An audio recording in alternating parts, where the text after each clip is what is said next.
Top story for you now. Hundreds gathered yesterday at Refuge Point near Hebgen Dam to watch Smokejumpers reenact a rescue mission decades after that deadly 1959 earthquake. MTN's Gabby Crevitt was there and brings us the story. August 18, 1959, Smokejumpers descended down to Refuge Point in Hebgen Dam after the deadly 7.3 magnitude earthquake shook the Rock Creek campground and the surrounding area to its very core. There were fault scarps that dropped 20 feet, so Hebgen Lake dropped 19 feet, and land was displaced up in Hebgen Lake.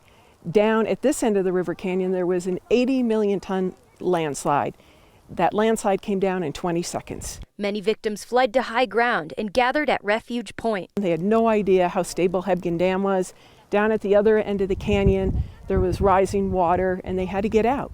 Today, Smokejumpers did a reenactment of what happened after the devastating earthquake. Over 100 people showed up today here at Refuge Point to watch the Smokejumpers. In the crowd were survivors and even a Smokejumper who descended over Hebgen Dam 60 years ago today. Lowell Hansen was one of the Smokejumpers that came to help victims after the earthquake. He was impressed with the demonstration and was warmed by the crowd's cheers. And I guess it's a humbling experience to see that people appreciated it. Hansen was able to have an emotional meeting with one of the survivors of the earthquake. Jackie Brower was just 6 years old when it happened. I had such a sadness for all of those people that got washed in the water and lost people and were so hurt. And that has kind of been hanging in my mind ever since.